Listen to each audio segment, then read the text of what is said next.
petit retard. J'avais un ou deux trucs à régler. Ça, c'est fait. Est-ce que vous m'entendez correctement? Et est-ce que vous voyez correctement mon écran, s'il vous plaît?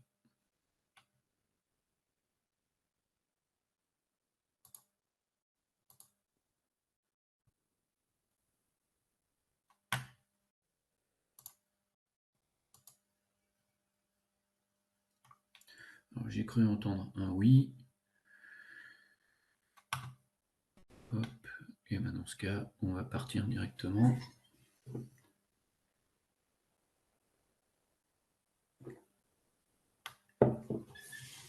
Alors, normalement, je crois que vous êtes tout seul aujourd'hui.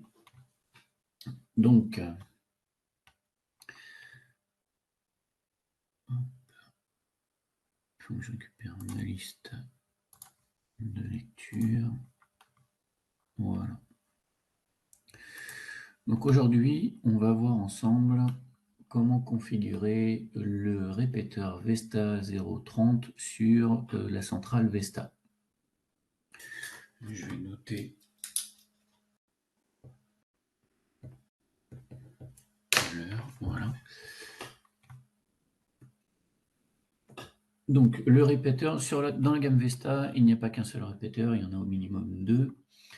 Je ne parle pas du premier qui va avoir pour limite le type de périphérique que l'on va pouvoir mettre dessus. Le premier se présente sous forme d'un périphérique qui va être directement branché dans une prise 220.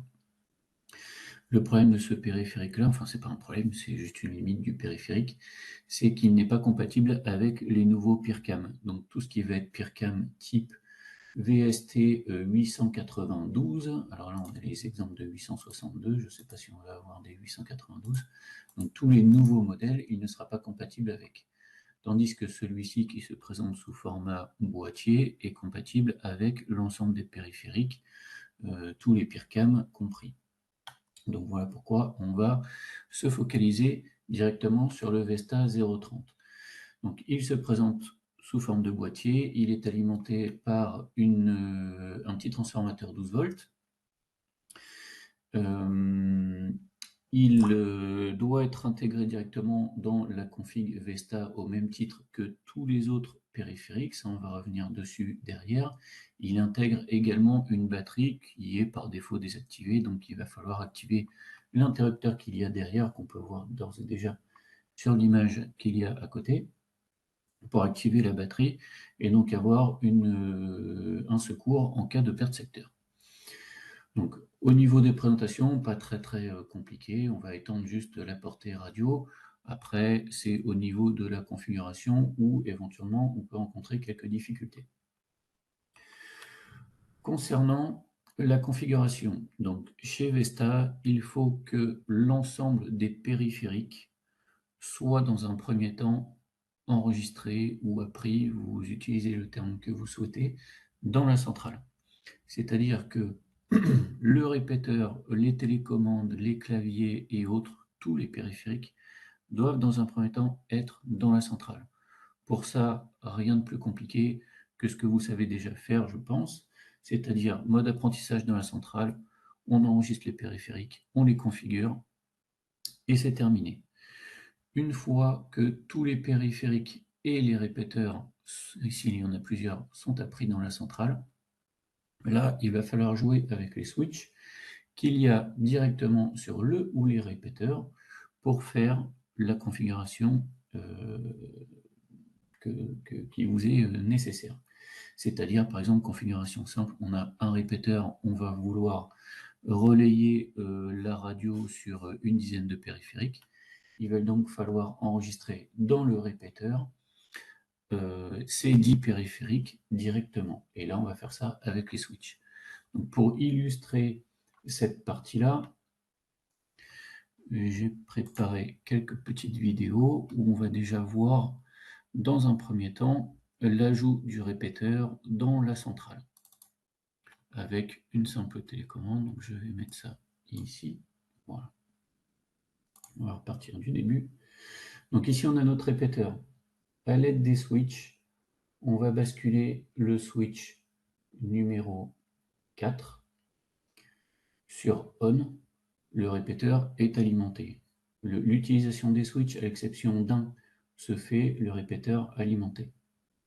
Donc on voit la LED orange qui s'allume, qui indique que le répéteur est en mode apprentissage, donc c'est lui que l'on va apprendre dans la centrale. Donc on met la centrale en mode apprentissage, on appuie sur le bouton d'apprentissage pendant environ 4 secondes, comme pour n'importe quel autre périphérique Vesta. Et là, on va voir le répéteur directement s'ajouter dans la liste et on va le configurer. Donc on lui attribue un numéro de partition, un numéro de zone, on va lui donner un nom et voilà, on va le nommer répéteur. On va rentrer dans la configuration. Si on a besoin d'éditer certaines choses, on va éditer ce qui est nécessaire et on valide. Le répéteur ainsi que tous les autres périphériques sont dans la centrale. Et sur le répéteur, on peut remettre le switch 4 sur off. On va revenir sur la liste. Hop. Et je vais charger l'autre vidéo qui va être l'ajout d'une télécommande par exemple dans la centrale puis dans le répéteur. Donc là on se retrouve sur notre centrale. Comme indiqué au début de cette présentation, on va mettre la centrale en mode apprentissage et on va apprendre la télécommande que l'on veut relayer dans ce cas directement dans la centrale. Donc là, rien de très compliqué, hein, une méthode habituelle une fois de plus. On va choisir la partition, le numéro de zone, on va nommer le périphérique, on va le configurer directement si c'est nécessaire. Donc on clique sur le bouton configuration, on édite ce qu'on a besoin d'éditer. Et ensuite, on va passer sur le répéteur. On voit bien notre télécommande, elle est ajoutée dans la centrale, pas de souci. Sur notre répéteur, cette fois, on va devoir utiliser le switch 1. Donc le switch 1, c'est le switch, alors peut-être qu'avec la mise au point, ça serait peut-être mieux. C'est pas très grave. Donc le switch 1, c'est le switch qui va permettre d'enregistrer des périphériques dans le répéteur cette fois. Le switch 4, c'est le switch qui permettait d'enregistrer le répéteur dans la centrale. Le switch 1, c'est le switch qui permet d'enregistrer des périphériques dans le répéteur. Donc on voit que au lieu d'être fixe, la LED clignote maintenant. Lorsqu'on appuie directement sur un bouton de la centrale, on voit la LED bleue qui s'allume, qui indique que le répéteur a bien reçu le code d'apprentissage et on peut rebasculer le switch 1 sur off si on n'a que ce périphérique-là à apprendre dans le répéteur. Il faudra répéter, bien entendu, cette action-là autant de fois que nécessaire vis-à-vis du nombre de périphériques que vous avez à enregistrer dans le répéteur, sachant que la limite est fixée à 60 périphériques par répéteur. Donc, tout ce que l'on veut apprendre dans un répéteur ou dans une centrale, que ce soit un clavier, une télécommande, un détecteur, un contact de porte ou même un répéteur, un autre répéteur par exemple, est un périphérique. Donc tous les éléments dans la gamme Vesta sont des périphériques, sont considérés comme des périphériques. Une fois que le système, on a appris la télécommande ou le périphérique que l'on souhaitait dans le répéteur, on va pouvoir tester, voir si le répéteur relaye bien le signal. Donc là, on est de nouveau sur notre répéteur. On va de nouveau utiliser un switch, mais cette fois c'est le switch 2. Donc le switch 2, c'est le mode test sur le répéteur. Une fois qu'on est en mode test, on voit que la LED orange clignote rapidement et on appuie. Là, on voit comme résultat les deux LED qui fonctionnent bleu et rouge. La LED bleue indique que le signal est bien reçu par le répéteur, la LED rouge indique que le signal est bien transmis vers la centrale. Donc si ce comportement-là est correct, vous pouvez considérer que le système fonctionne correctement. Au niveau de l'apprentissage des périphériques, donc là, c'est uniquement avec une télécommande. Voilà, une fois qu'on a terminé, bien entendu, on enlève le mode test et pour récupérer un fonctionnement classique. Donc une fois que le test est terminé, votre système est fonctionnel. Au niveau des switches, la doc vous indique, alors c'est une traduction directe que j'ai fait, je n'ai pas encore vérifié si elle était bonne. La doc vous indique le fonctionnement de tous les switches, donc interrupteur, switch 1, mode d'apprentissage des périphériques sur le répéteur. Switch 2, on a le mode test, comme on vient de voir. Switch 3, retour usine. Switch 4, apprentissage du répéteur dans la centrale. Switch 6, changement de mode du répéteur, passage en unidirectionnel ou en bidirectionnel. Et switch 8, c'est tout simplement pour inhiber l'autoprotection. Comme pour un certain nombre de marques, on va pouvoir, si on le souhaite, avoir différents répéteurs. Encore une fois de plus, la doc indique comment faire, mais il y a des schémas qui peuvent être relativement intéressants dans cette doc concernant le fonctionnement de répéteur à répéteur. Donc on peut voir que, alors on peut utiliser un seul répéteur ou plusieurs répéteurs qui vont se trouver dans la même plage radio. Donc on a ici un premier exemple où on a la centrale qui se situe ici, le cercle noir. On va avoir un premier répéteur, le cercle bleu, et un deuxième répéteur, le cercle rouge. Dans ce cas, on va avoir besoin d'enregistrer tous les périphériques et tous les répéteurs dans un premier temps dans la centrale. Ensuite, les périphériques couverts par la zone bleue dans le répéteur A, avec le répéteur B inclus, et ensuite tous les périphériques couverts dans la zone rouge dans le répéteur qui couvre la zone rouge. On peut avoir un autre scénario où on va avoir des zones qui vont se chevaucher, comme par exemple ici.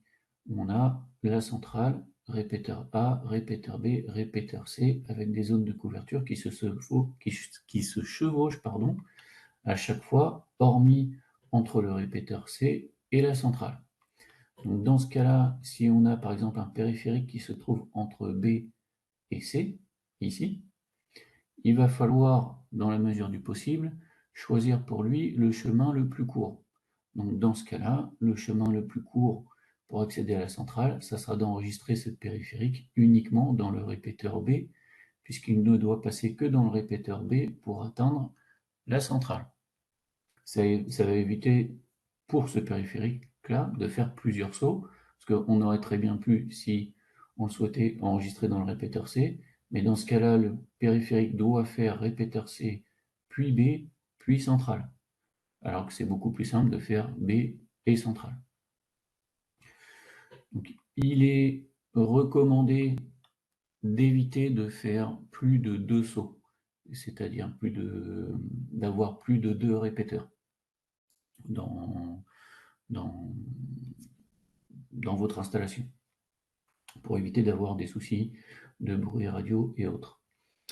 Il est également recommandé, quand on utilise des PIRCam, de ne pas utiliser plus d'un seul répéteur, parce que le taux d'information transmis en radio n'est pas le même, et donc de répéteur à répéteur, on pourrait éventuellement avoir des soucis. Donc ces recommandations-là faites, on arrive à la fin de cette présentation. Donc la chose la plus importante, c'est de bien avoir en tête d'enregistrer tous les périphériques dans la centrale dans un premier temps, et ensuite d'enregistrer les périphériques qui doivent être relayés par leur répéteur dans leur répéteur. Pour les PIRCam, pas plus d'un répéteur si possible. Ensuite, si on n'a pas de PIRCam, on va pouvoir mettre plusieurs répéteurs si si on en a besoin dans l'installation. Généralement, on va éviter de faire plus de 2 sauts au niveau de la radio. Voilà. On en a terminé pour cette présentation du répéteur Vesta 030. Si vous avez des questions, n'hésitez pas à ouvrir vos micros ou bien à les poster dans le fil de discussion, que l'on voit ça Pas de ensemble. questions. Ouais, écoute, pas de questions, c'est clair. Ok. Alors l'autre répéteur, juste pour information, l'autre répéteur fonctionne à l'identique. Il a exactement les mêmes caractéristiques. Il ne se présente pas du tout de la même manière. Il a juste, lui, un bouton qui, en fonction de l'impulsion qu'on va donner à ce bouton, va changer de mode de fonctionnement. Par contre, encore une fois, il n'est pas compatible avec les nouveaux PIRCam. Donc, comme ils ont besoin de transmettre plus d'informations, fonctionnement bidirectionnel, etc., il est préférable de passer directement sur celui-ci. Je ne connais même pas la différence de tarif, pour être tout à fait honnête.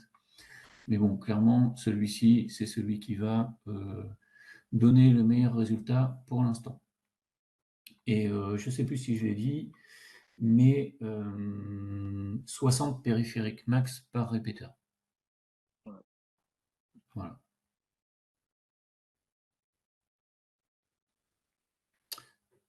Donc, pas de questions particulières sur le répéteur. Non, pas du tout. Ouais, ils sont compatibles avec la centrale hybride, de toute façon.